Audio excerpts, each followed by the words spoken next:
Shalom bakunzi ba Hozana TV, umunsi nk'uyu twongeye kubaha ikaze. Uyu munsi turi kumwe n'umuhanzi, akaba ari umucuranzi, aririmba indirimbo zihimbaza Imana ariko n'izindi azi kuzicuranga. Reka tumuhe ikaze atwibwire.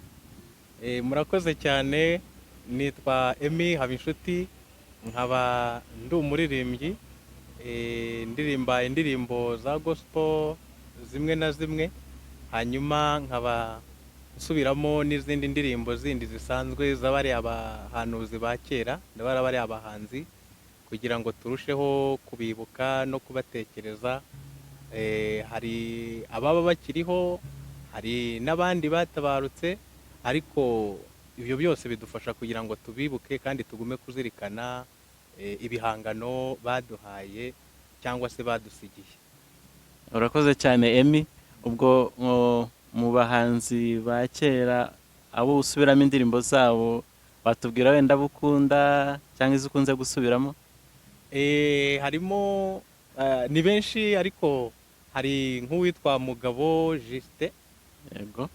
hakaba uwitwa Mateso Martin, Yego.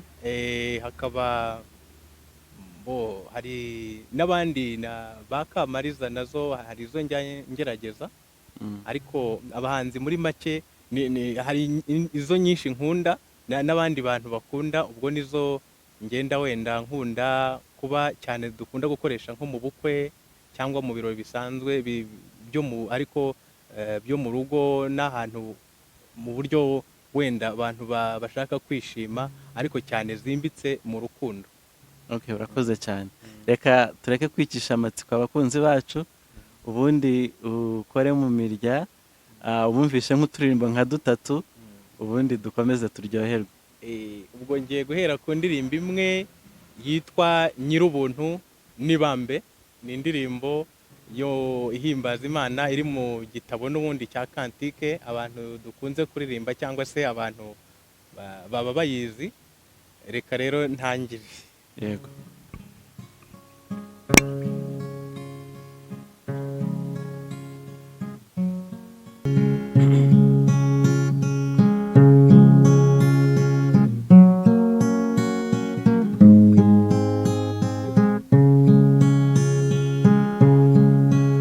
Mwami Yesu Nyirubuntu, Nyirubuntu n'Ibambe, menyeshi cyakwemeje wa musaraba kera, ni kubwawe mwana nemeye gutukwa no guhemurwa ntyo nzira ibyaha byawe.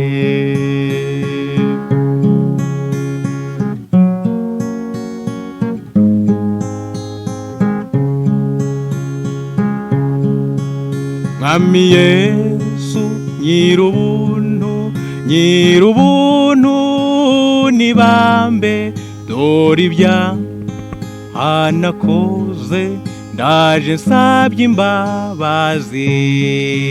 Ishyi nakubiswe mwana n'imibyimba, ndetse n'imbereri nibyo bwishyu bwawe.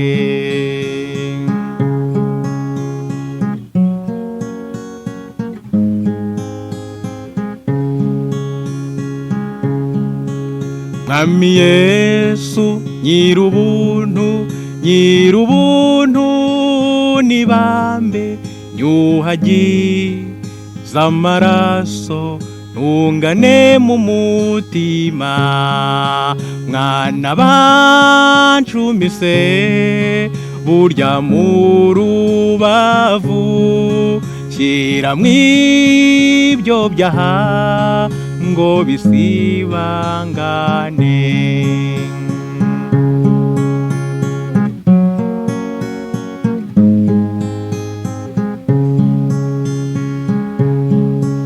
Mwami Yesu Nyirubuntu, Nyirubuntu n'Ibambe, ubwo wambabariye noneho ndakwihaye umva mwana nkunda nagucunguriye ngubu wanjye rwose utagira inenge umva mwana nkunda nagucunguriye ngubu wanjye rwose utagira inenge.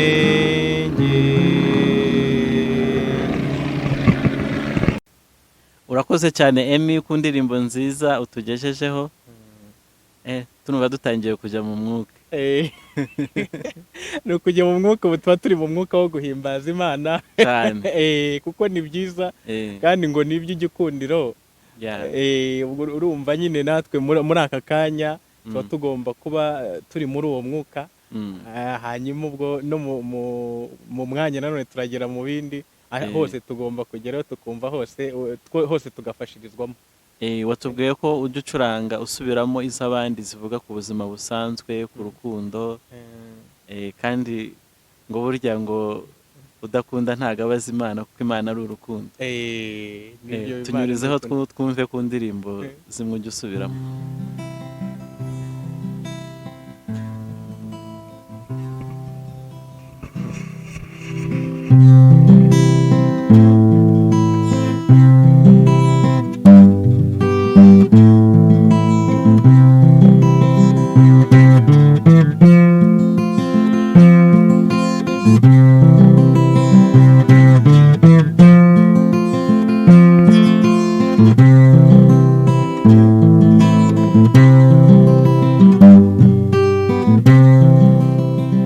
Nagenza amajoro n'imitaga naraye ntagohetse ntango yindiho niriwe munga nta mbaraga mfiteyo nari umugaragu w'urukundo nari umugaragu w'urukundo intimbira zonga iyo ukunze utakurora umutwaro ni mwinshi uwo nkunda ntarabimenya abimenye se yansubiza iki mutima wanjye urashenga barayo iyo aza kumba hafi kunze yanyihoreza iyo aza kumba hafi kunze yanyihoreza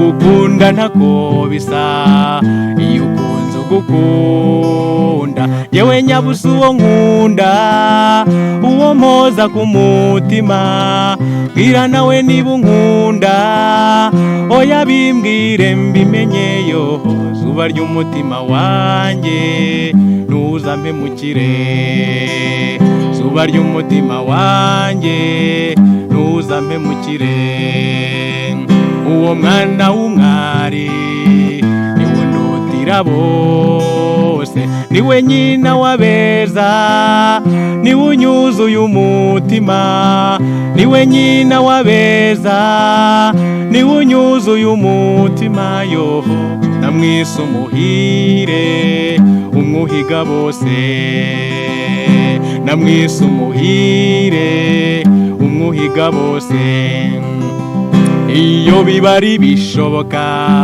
nahita mera amababa nkogoga ikirere nkisangira uwo nkunda nkabona uwo nkunda nkaganira n'uwo nkunda yoho mu byishimo byinshi n'umunezero mu byishimo byinshi n'umunezero ibyishimo byinshi n'umunezero. Uzi ko ari byo umuntu yagize amahirwe abona umukunda uwakunda nawe akamukunda urukundo ni rwiza urukundo ni rwiza cyane. Twese tuba tugomba kugira urukundo kuko twaremanywe urukundo natwe tugomba gukunda tukanakundwa. cyane. Abadukurikiye rero mukomeze kudukunda, natwe turabakunda cyane. Duha kandi karirimbo rero dukomeze turyoherwe. Murakoze cyane. Kuririmba indirimbo ya Mateso Marite yitwa Bibiana. Yitwa Bibiana. Avuga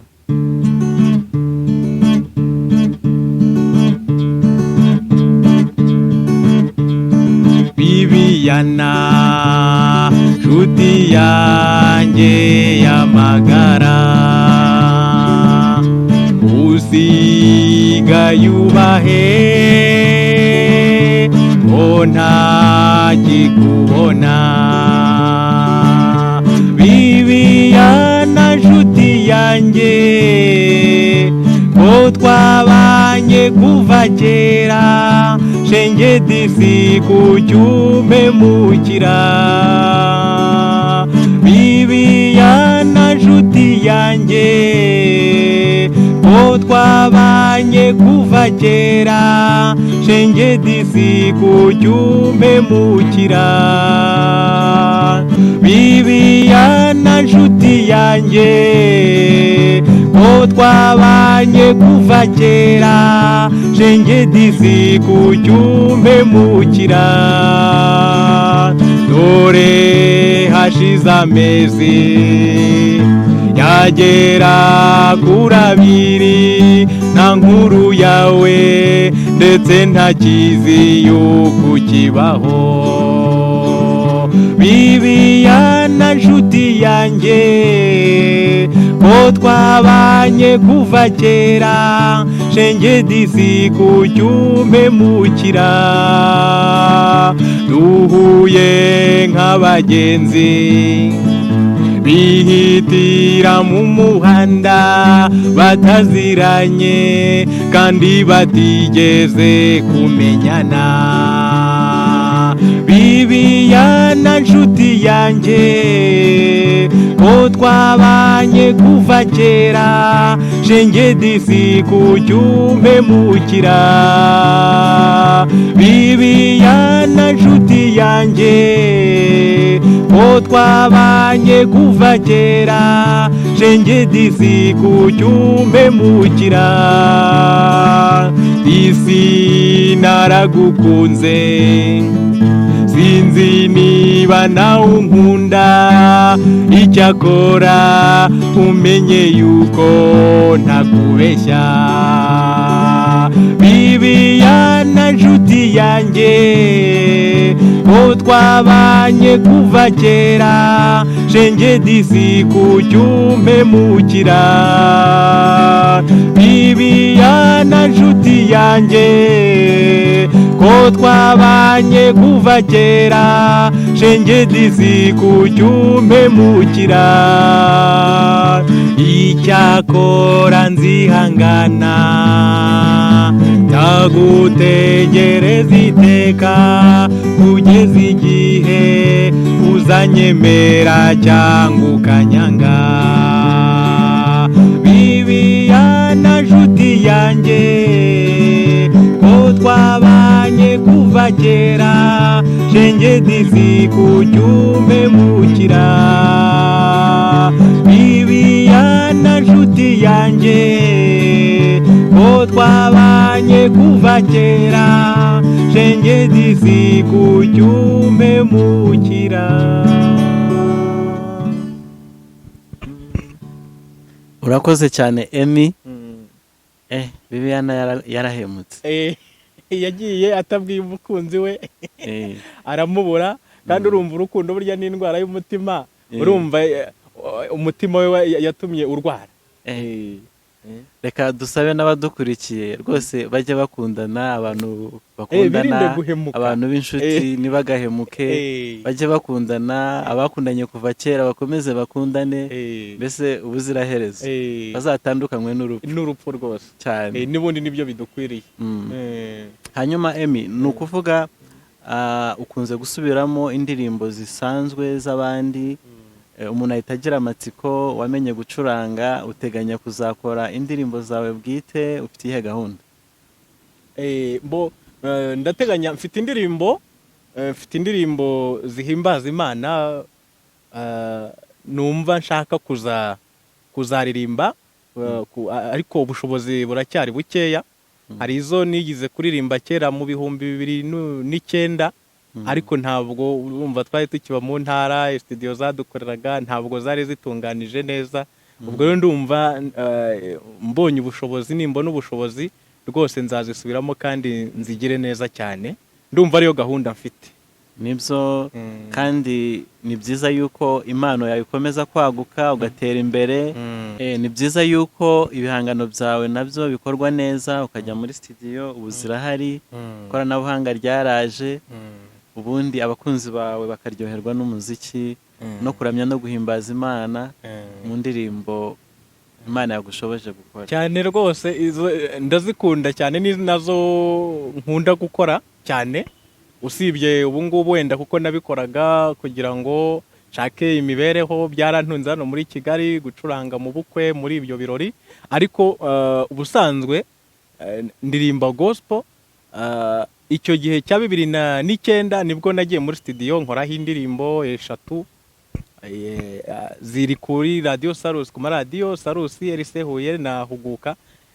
Niyo maradiyo nazishyizeho icyo gihe, n'ubu hari igihe zijya zicaho, ariko kubera ko nabaga icyo gihe mu ntara ntabwo nabonye ubundi buryo bwo kuzijyana ahandi, ariko nkaba numva uburyo zikozemo nabwo ngomba kuzivugurura nkazigira noneho indirimbo ziryoheye amatwi, ziri agreeable.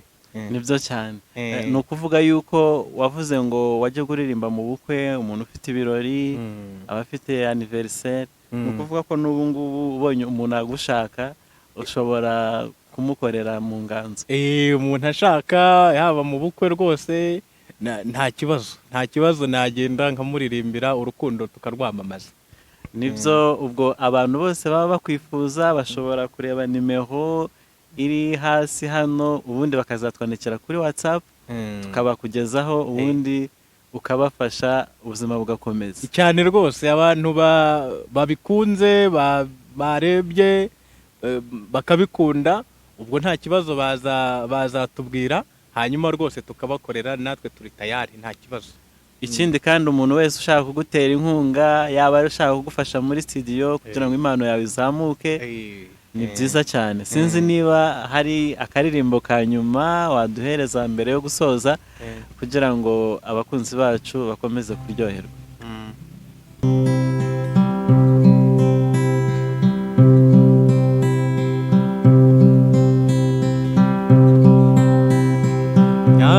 Nyarukirayo umumbwirire azaze ejo, utumutima wagukunze urakumbuye uzaze ejo, utamaso yakubonye abona uhise ati niwe, utamatwi yakumvise yumva uvuze ati niwe.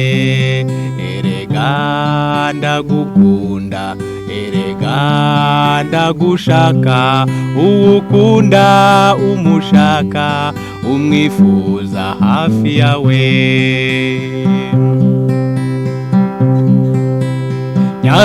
Nyarukirayo umwumvishe neza, uti inshuti ye, utibabaza umubabarire niba wumva umukunze, titekereza ibyishimo nagira mbonye uhageze ejo, uti nibura nubwo gusa byaba akanya gato. Erega ndagukunda, erega ndagushaka, uwukunda umushaka, umwifuza hafi yawe. Nagiye nagezeyo nasanze amerewe nabi, utaha ubwo watinze kuza kureba uko amerewe, uti naho umutima ntabwo wigeze ukuvaho, ukunda aragukunda, ukunda aragushaka, utaha ubwo watinze kuza kumureba, ugukunda aragukunda, ugukunda aragushaka, utahubwo watinze kuza kumureba.